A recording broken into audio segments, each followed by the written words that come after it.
Today we'll talk about Ajanta Caves in Maharashtra. So Ajanta Caves, now located in Maharashtra, were part of Hyderabad Deccan till 1956.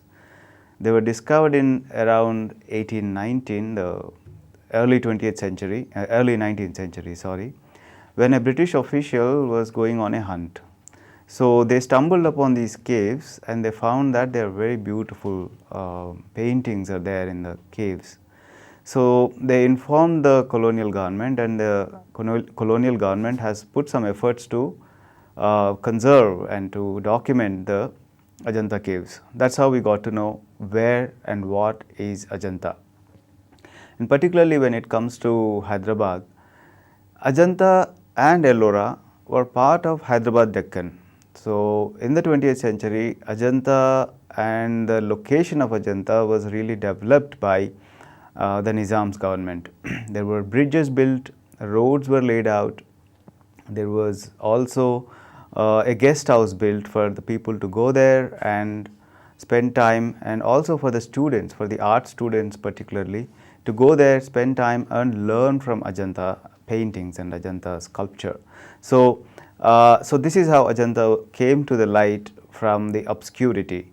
But when it comes to the time period of Ajanta, it started around 2nd century BC to first 2nd century AD, and there was a gap of 4 years in between. And again we see a flourish of Ajanta painting and Ajanta cave carving happened around 5th, 6th century.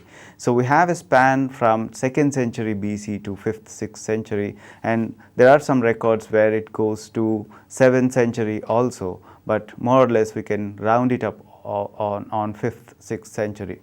So what we have in Ajanta are very interesting things, very beautiful things. So as you see here, this is how Ajanta Caves looks when you look at a plan of it, right? So Ajanta this is the ground plan of Ajanta Caves and how the caves are located. They are located at the scarp of Vaghora river. You have here Vaghora river turning, and in this turning, in this U shape, which is called horseshoe shape, in this shape of the cave, in this shape of the rock, they have carved, and this is how the landscape would look like. This is how the aerial view of Ajanta, with Vaghora river flowing below. So you have river underneath, and from the river you go up into the caves. So there were no roads in the 2nd century or 5th century. So people used to reach these caves through the river, through the boat and through the boats and through river. There was no pathway to them, but so it is interesting also see why and how these caves were carved here.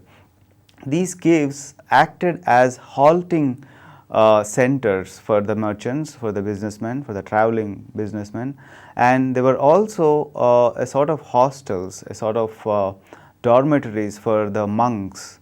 So this is located in this the secluded place where the monks can sit there and meditate. So it is a place which is removed from the society, from the community, for the monks, the Buddhist monks, to meditate and to kind of be in that state of meditation. So this is the aerial view, as you see, and this is another view where you can see the details of in this particular photograph. You can see the cave carvings. So and you have the river underneath, which is no more which doesn't flow anymore. You have a small stream sometimes when it rains heavily, but in those times the river used to really flood, and we have marks inside the caves where the river would swell and it go into the caves. So we have watermarks inside the caves also, and this flooding sort of spoiled and damaged the beautiful fresco paintings that we have, and we will see some of the examples as we go ahead now. And yeah, so there were 31 caves altogether, 31 caves excavated. So they excavated out of this solid rock, and the shape of the rock is called horseshoe shape, and in that rock they have carved 31 caves, and it is a solid rock, and it was scooping out of the rock. So it took a lot of effort and time for these for those masons, artisans, to carve it out. So the numbers are given later by the archaeology. The numbers were laid out from 1st to 31st, 1 to 31, which are given from right to left. So when you enter, so now after the Nizam's efforts and later in the post-independence, the archaeology has put efforts in developing that particular area, and they have built proper bridges, proper pathways to reach the caves. So in 1956, the Ajanta and Ellora caves goes into Maharashtra when the state of Maharashtra was formed. Before that, it was under Nizam's rule, and after 1948, it was under Government of India's undertaking. It was cared by Government of India between 1948 and 1956, and from 1956 onwards it was under Maharashtra government. So this is a basic sort of information about it.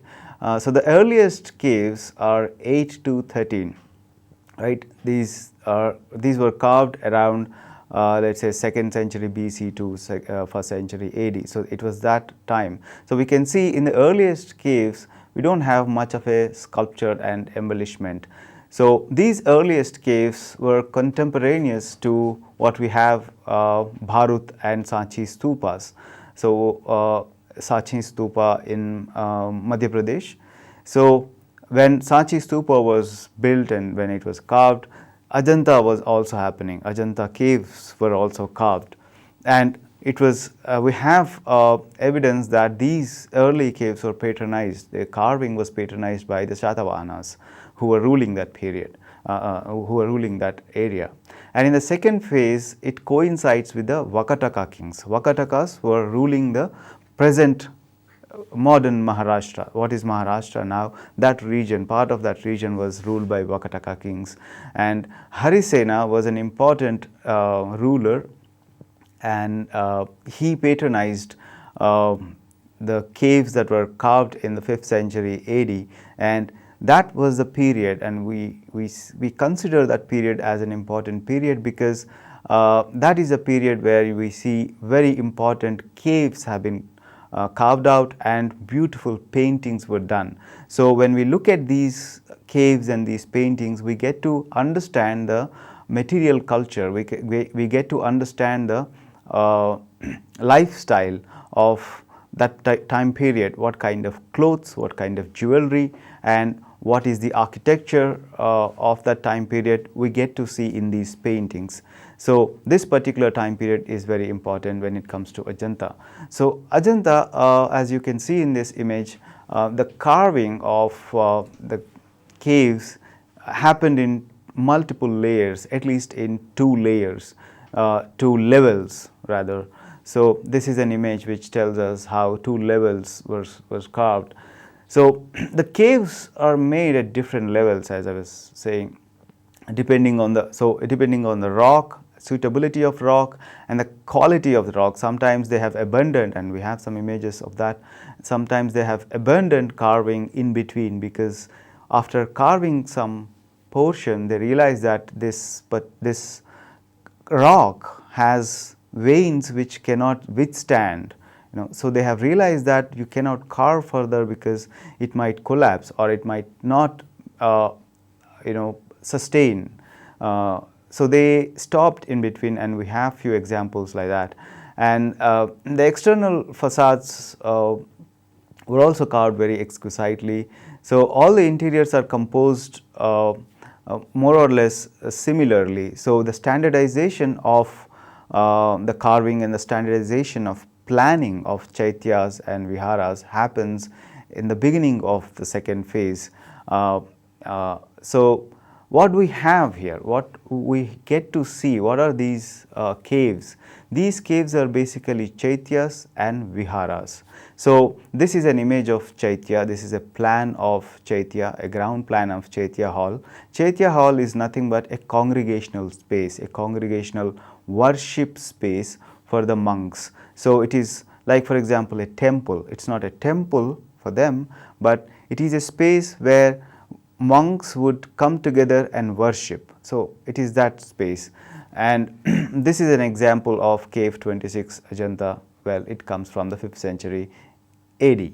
And along with the chaitya halls, we have something like this, which is called vihara.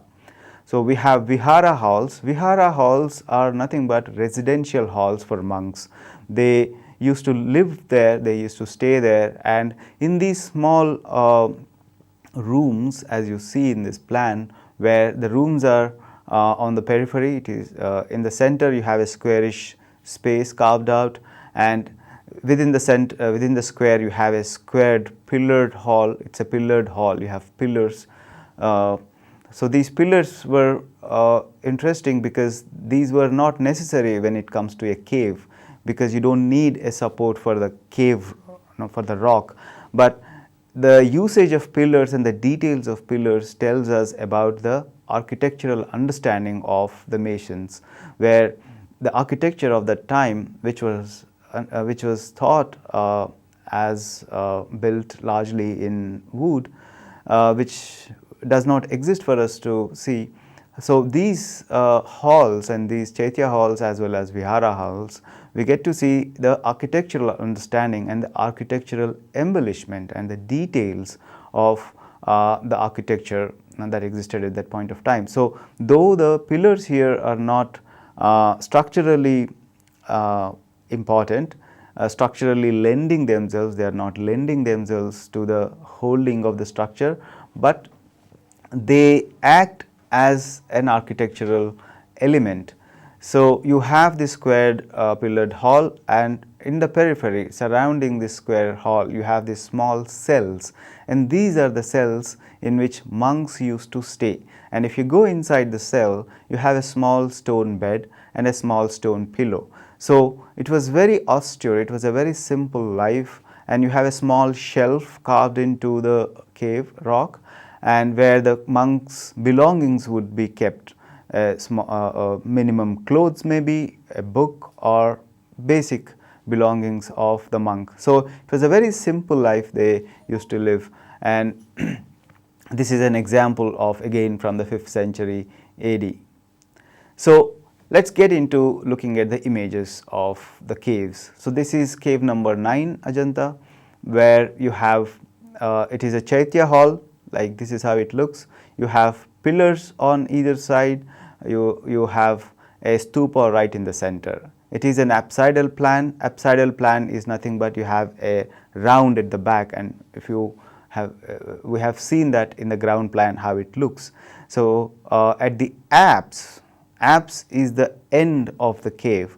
So right at the end of the cave, when you enter from the center of the entrance, when you enter and you see right in the center this stupa standing, and initially in the early phase, which is a Hinayana phase, in the early phase Buddha's image was not used.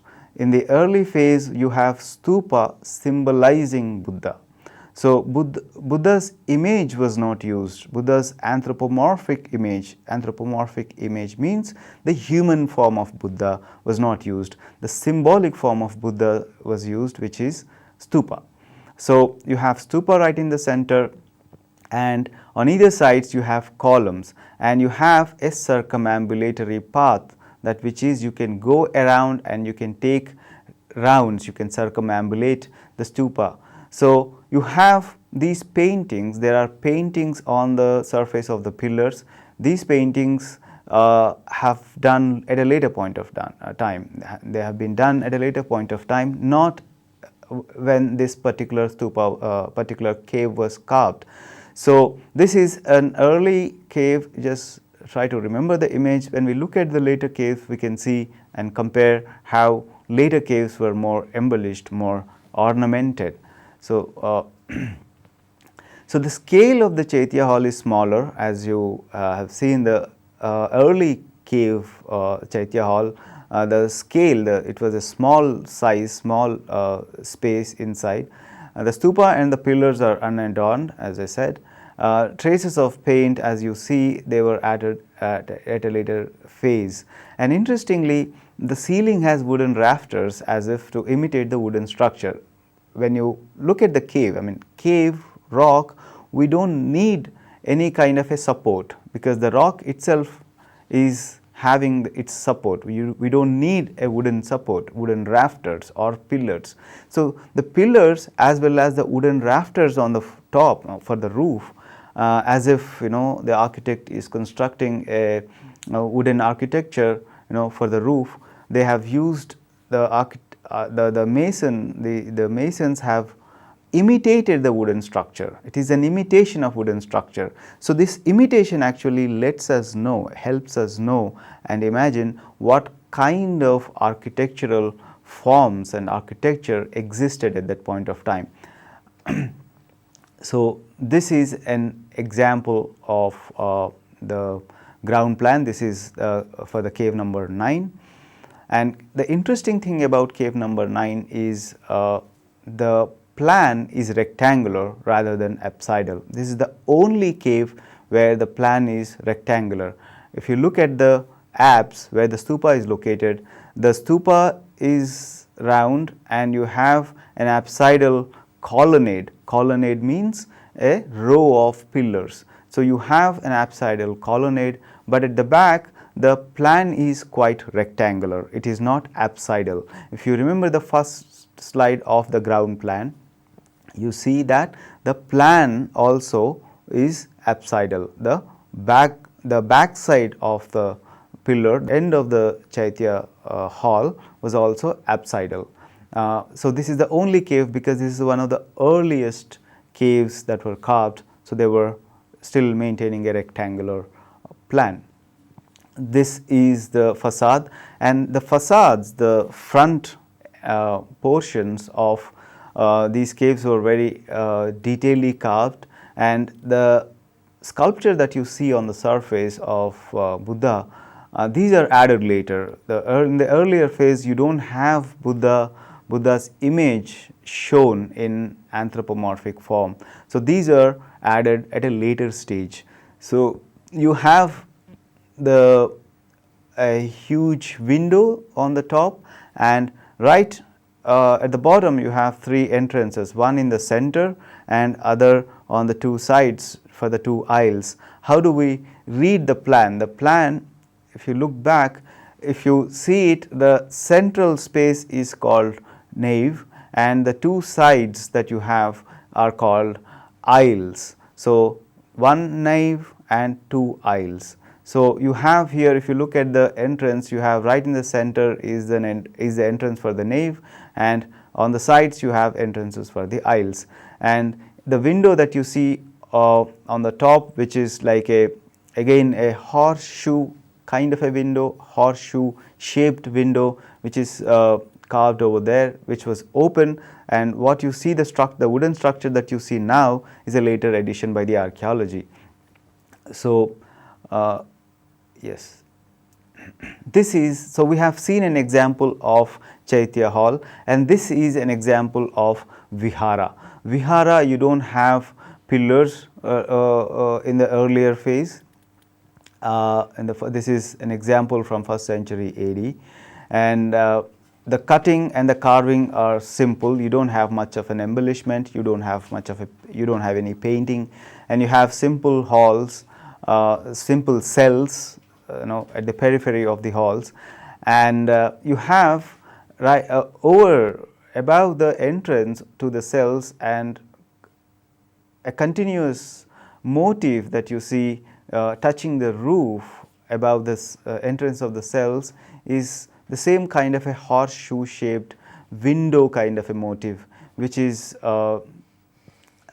which continues, we can see which continues in Ajanta throughout, which is called moon shaped, which is called Chandramukha. So yeah, So this is the early squarish central hall. We have seen small individual cells on the peripheries, and you have monks who stay in that. The structure was entirely unadorned, as I said, and Chandrashala or Chandramukha or Chandrashala, which is like moon window. The motif that you saw over the entrance is Chandrashala motif, and right underneath the motif you have railing. The railing motif comes from Bharut and Sanchi sculptures. So if you look at Bharut and Sanchi sculptures, we get to see this particular motif of railing, the railing that it's like a fencing, and the same railing comes at a later stage onto the Sanchi stupa also. So the cells are mostly unadorned, and as I said, there is only one stone bed and pillow, and the bhikkhus are nothing but monks, and they would keep their personal belongings and an alms bowl or their robes in the small shelf that they would have inside. So this lifestyle, this simple lifestyle of living in this vihara and then going into chaitya and and worshipping and coming back and getting into this meditational practice. It was not only meditational practice, but it was also an educational practice, right? So spiritual as well as educational, sharing of knowledge. So it was a kind of a spiritual retreat for monks, for their spiritual practices.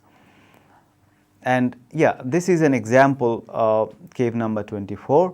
This is an example of how we can understand they used to carve, how carving was done. Okay, this is unfinished, as I was mentioning. This is left unfinished in between, and this tells us, when you look at this cave, this we can understand that how they used to carve, how they used to scoop out, in what stages, and it shows that there are masons with different specializations. There would be a group of people who just scoop out the rocks material, and the other group is more specialized in carving the details, so or in finishing. So you have different specialized groups, it appears. So, and the kind of marks and the way they used to use chisel and the way they used to carve and the direction of carving. So all these details can be understood when you look at these examples of the left out unfinished caves at Ajanta. So this unfinished cave that you see here, it comes from the second phase of Vakataka kings and we can see the chisel marks right there. And this is a later stage cave of Ajanta, coming from Vakataka, 5th century of Vakataka dynasty, cave number 19. And if you look at it, the facade, the entrance is embellished, it is ornamented, it is decorated with figures, and figure again comes at a later stage, the Mahayana phase. So in the Hinayana phase, in Buddhist art, the human form of Buddha was not represented, and in the Mahayana phase you have the human form of Buddha comes, and here you see the image of Buddha is reproduced or replicated or represented in different levels, as you can see here. And the Chaitya entrance is also more embellished in the sense that it is carved in multiple layers, unlike the earlier Chaitya that we saw, the cave number 9.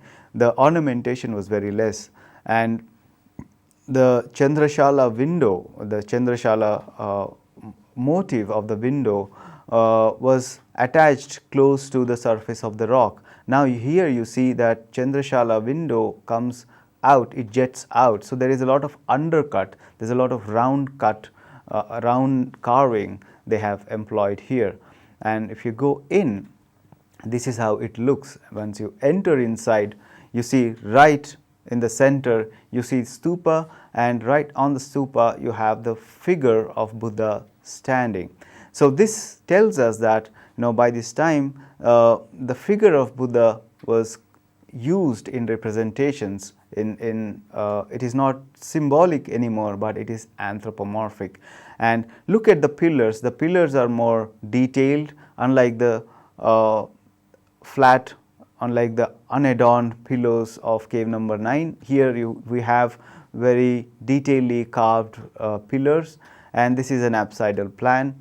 You have a circumambulation, you can go around and see what, and we have here the sculptural carving also. So if you look at the pillars, and at the top you have a band of figures running, and over that you have another band. So you have two bands of figures here, sculptural figures, which is again which tells us the kind of ornamentation that evolved in the 5th century during the Vakatakas. So and you also have these figures painted. So the sculptures were painted at that point of time, which is different from the earlier phase. And the anthropomorphic body of the standing Buddha is superimposed on stupa. So these are the important features: the anthropomorphic form of Buddha, as well as the sculptural embellishment and the painting of sculptural embellishment in the 5th century. So this is an important phase, and this is an example of cave number 26. It is a Chaitya hall. So unlike the standing Buddha in the earlier Chaitya that we saw, cave number 19, this is Buddha sitting over the surface of, represented over the surface of the stupa. And the stupa looks here like slightly oblong. It's not round like the cave number 9, but it is slightly vertical, as you can see here. And the stupa also gets a detailed carving, and you also have the entire cave carved with certain detail and ornamentation, sculptural embellishment as well as painted sculpture. And so when we move from the architectural understanding and the sculptural understanding, sculptural examples to painting, and cave number 17 is an important cave to look at paintings, and cave number 1, which we'll look at little later. Cave number 17, you have the entire cave painted, and these are painted in fresco technique, and largely fresco buono was used. Fresco buono is a technique where you paint wet on wet. You have a wet surface of lime plaster, and you use wet color on the wet pigment on the wet surface. So it is called fresco buono. And throughout Ajanta Ajanta murals, and these are called murals because they are painted on the walls, and this technique was used, and the colors were largely locally found. They are mineral colors and ground into powder and painted on to the surface of the lime plaster. And apart from the mineral colors that are available locally, you have particularly lapis lazuli that comes from outside. So largely mineral colors that were available around this particular location, and they have got lapis lazuli, which is a very costly and very precious color. That comes from outside. So the architects, masons, sculptors, painters, and laborers all worked in large numbers at this site. It is not like few people can do it. You have large numbers of architects to plan it, plan the cave, plan its orientation. And masons are the persons who carve, who work with stone masons, and sculptors who would carve very beautiful sculptures of figures and different ornamentation. And painters and other laborers, they worked simultaneously. It's not like, as we have seen one unfinished cave where they were working simultaneously. You have masons, the laborers carving out the stone material, the cave material, and the other group of people who were sculptors, they were giving the finishing. So they all worked together.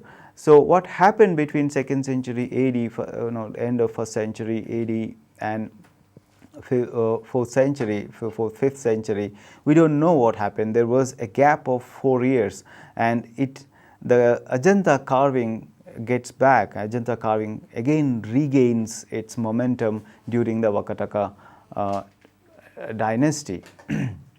And as you see, this is an example where, so they have painted throughout, not only on the walls, but they have painted the roof surface also, and with beautiful floral ornamentation. So the masons, as the masons excavated, sculptors began to work on the stone decorations, painters followed that. So these caves were carefully planned. It's not that you were planning as you are going ahead, but they were planned with proper understanding, with proper calculation. Though there are mistakes, and when there were mistakes, they left it out. They didn't go forward, they left it out, but they appear to have been planned carefully. And this is another example of roof, and we can see different motifs. And so these paintings tell us about the knowledge of drawing, the knowledge of painting, the knowledge of the world, the knowledge of the nature. So the knowledge and the observation of the artists, the painters, of the society. So it is not just the society, but nature and the world around, and the kind of lyrical, the kind of elegant quality that you have in these paintings. So the paintings were made in the dry fresco method. The colors are mostly all natural and locally procured, except for some precious colors like lapis lazuli.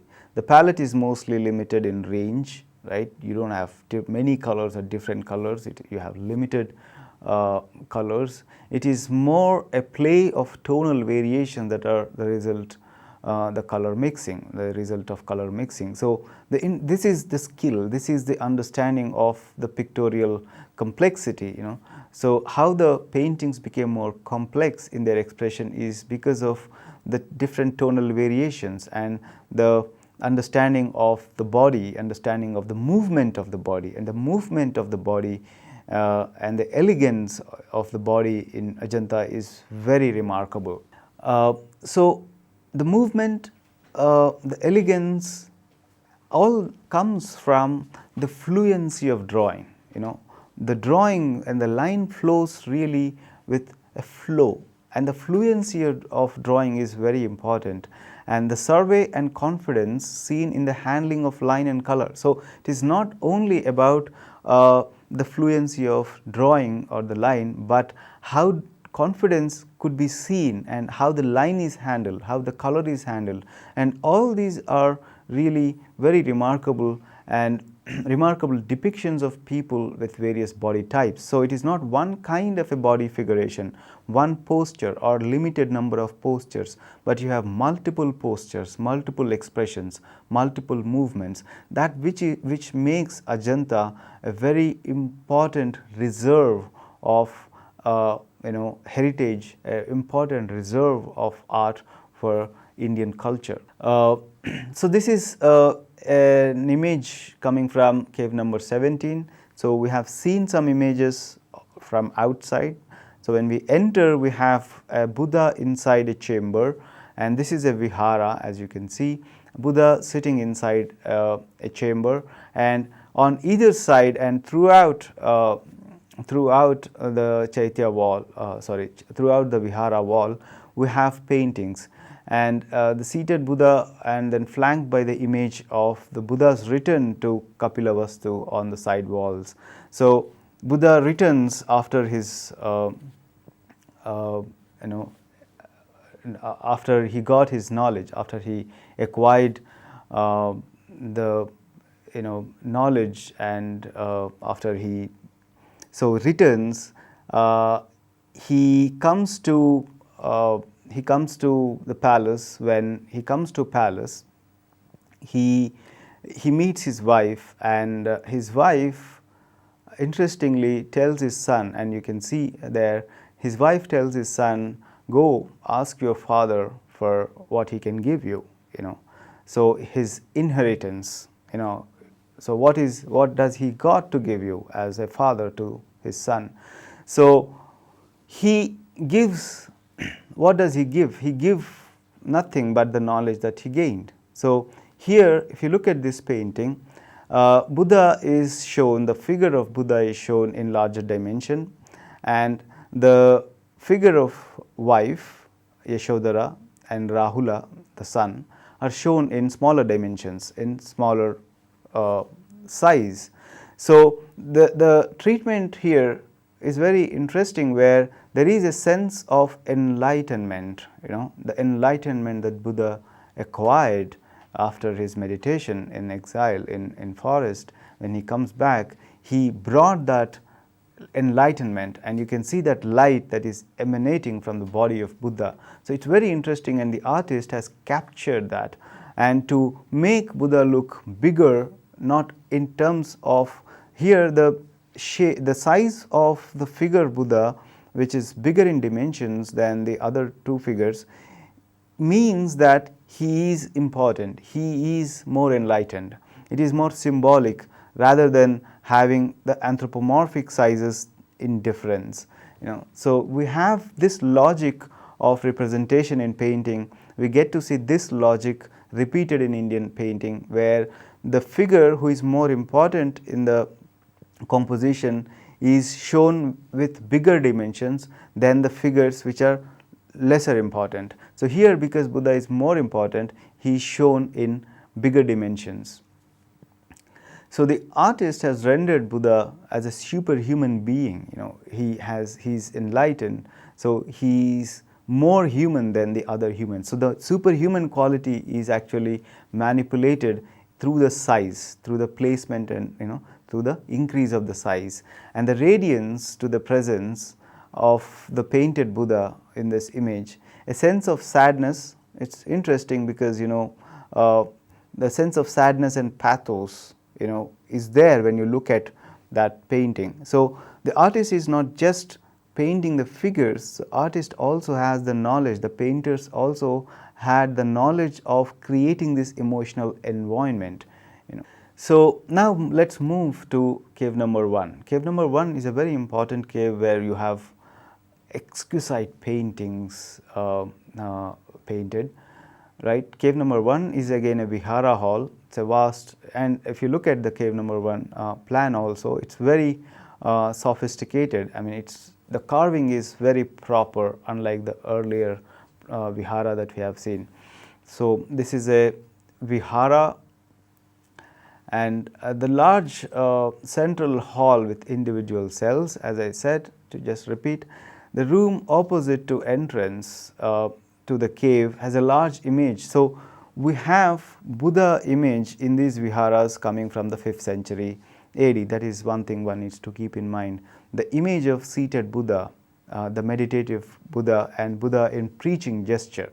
Okay, so in this particular cave, we have in that central chamber right opposite to the entrance when you enter, Buddha is sitting right in the central chamber in the preaching, like in the preaching gesture, right?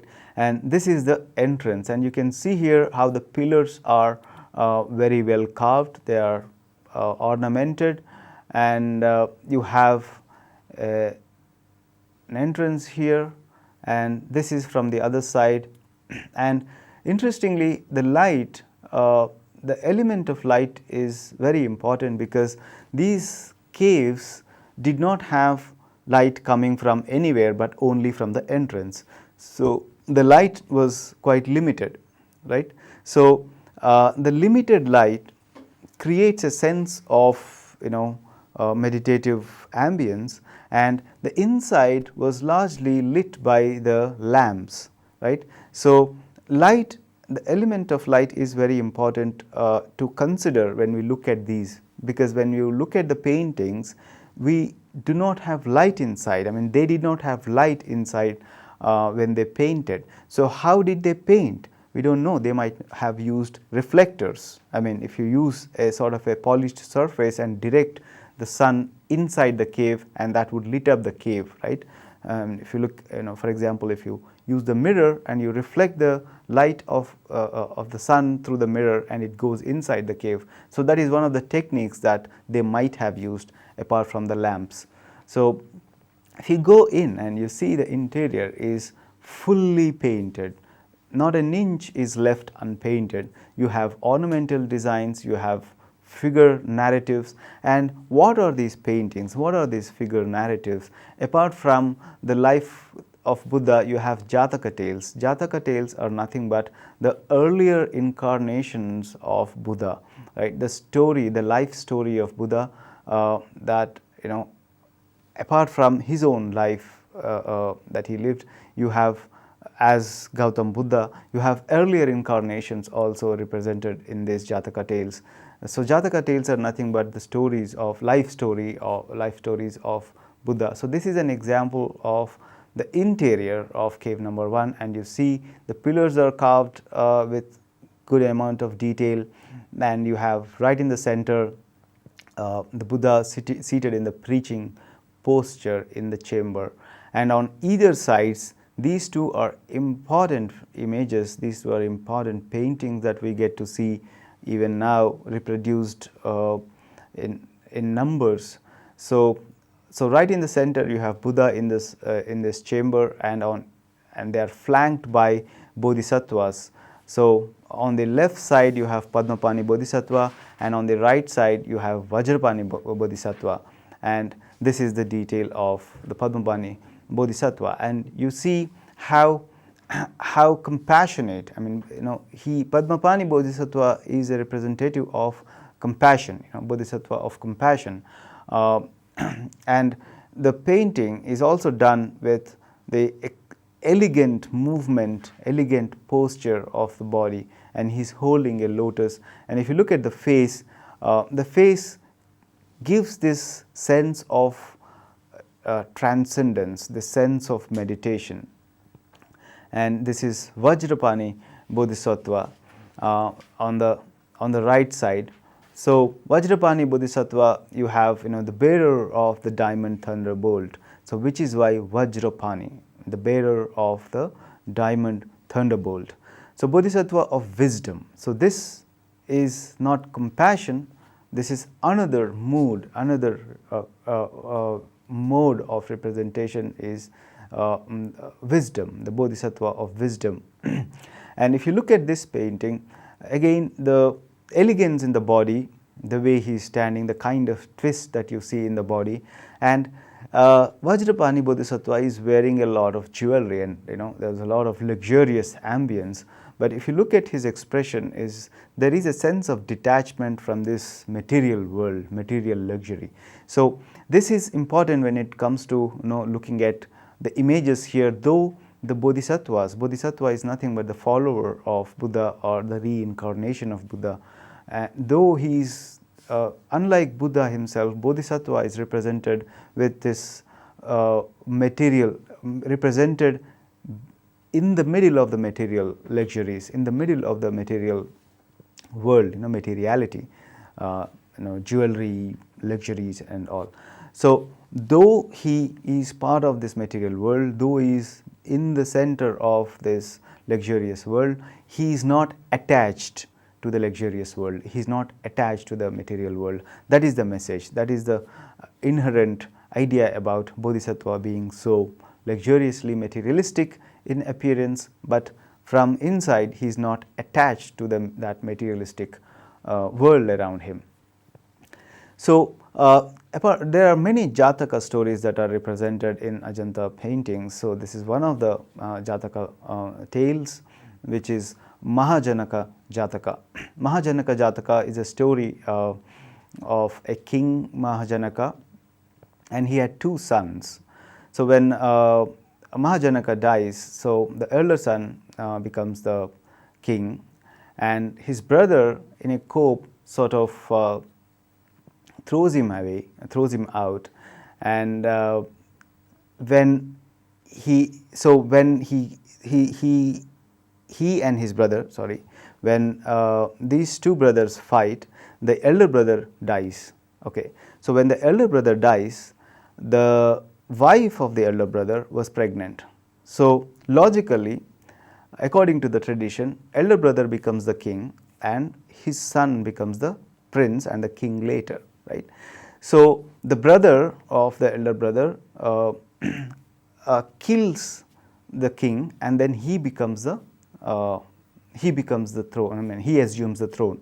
So the wife of the elder brother, wife of the king, goes away to save the child, and she gives birth to the child, and that child, when he becomes 16 years old, he knows the story of this, and then he wants to take back the throne. So this is the story, and the name of the son was again Mahajataka, the name of the grandfather. So the mother of this son names him after the grandfather. So again it is Mahajataka, the grandfather's name. So this boy Mahajataka attacks his uncle, and he wins and he takes the throne, and then later he renounces it. So this image that you see is the coronation ceremony, the scene when he was placed a crown over his head. So he has won the throne, and then he is coronated as the king of the kingdom. So after that, he decides to leave the kingdom and go into the exile, into the forest. So this is the moment. So this Jataka, this particular image that you have, we have a set of images. The entire story is laid out on the left side of the vihara that we are seeing now, cave number 1, and the narrative is very interestingly laid out. So you have episodes laid out one after another, and architecture, as you can see in this image, architecture plays an important role in dividing the episodes, one episode after another episode. So the division of time, almost like a filmic frame, so the division of time is done by using architecture, and architecture here also lets us know that what kind of architecture was used, how architecture existed at that point of time. And if you look at the garments and the jewelry, so by looking at the garments and jewelry, we can understand the kind of material culture, the kind of culture they lived in. And what happens when he was trying to leave was his wife did not want to leave him, because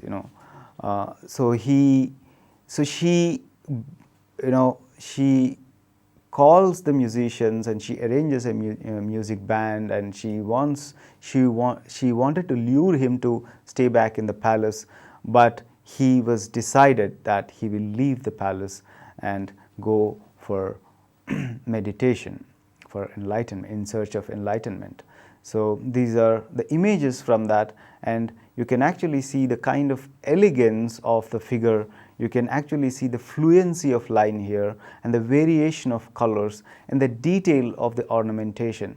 And very interestingly, if you look at this lady in the center, who is supposed to be the wife of Mahajanaka, and dressed in this very beautiful dress, very exquisite, and what you see in her garment is the ikkat design, right? The ikkat, which is very famous now. We have ikkat in Pochampalli, we have ikkat in Orissa. So the ikkat design existed then. I mean, the textile historians have seen, I mean, we get to study different forms of textiles through these representations, and there are various other examples, and this is one of the examples where we can understand that ikkat as a technique of weaving or as a technique of dyeing existed, as a textile technique existed at that point of time.